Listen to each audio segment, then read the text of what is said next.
Урматтуу жамаат, бүгүн биздин коомчулукта эң мода болгон сөз мамлекетибизде бир көйгөй проблема боло турган болсо, мына биз дагы бүгүн улуу устазыбыз Чубак Ажы Жалиловдун атына коюлган мечитте отурабыз.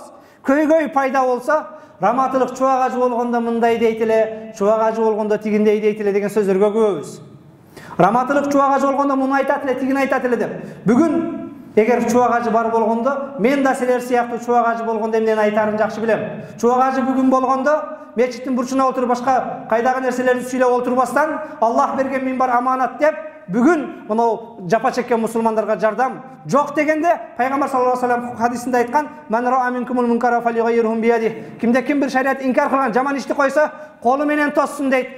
Колу менен тоса албаса, фаилам ястати, колу менен тие албаса, фабилисани, ханда тили менен тийсин дейт. Бүгүн Чубак Ажы менен устазым тирүү болгондо балким мына ошол Израилдин кылып аткан Палестинага, мусулмандарга, Акса мечитине кылып аткан зулумдугуна каршы дуа кылгыла деп барын чакырат эле. Тилекке каршы бүгүн Чубак Ажынын ордуна минбар ээлеп отургандар, же болбосо эл жетектеген мусулмандарды алдыга жетелегендер бүгүн ушул нерселерди айта албаганы, унчуга албаганы тилекке каршы өкүнүчтүү. Бул кээде бардык нерсени Абдышүкүр Ажыга же Чубак Ажыга же белгилүү бир устазга жүктөп койгон бул туура эмес.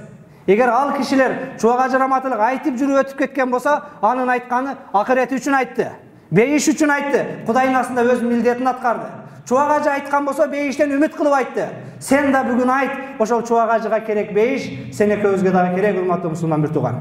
Бүгүн мусулмандардын акысына өзгөчө, жогоруда айттым, дуалар кабыл боло турган кечелерде турабыз. Мына ошол Израилде башка дагы кыйналып аткан, Палестина зулум чегип аткан Палестина элине, Акса мечитине көп урматтуу жамаат, аманат мойнуңарда. Тахажжуттан кийин, таравадан кийин ар бирибиз дуа кылалы. Кудайым буйрса азыр жума намаздан кийин дагы дуа кылабыз.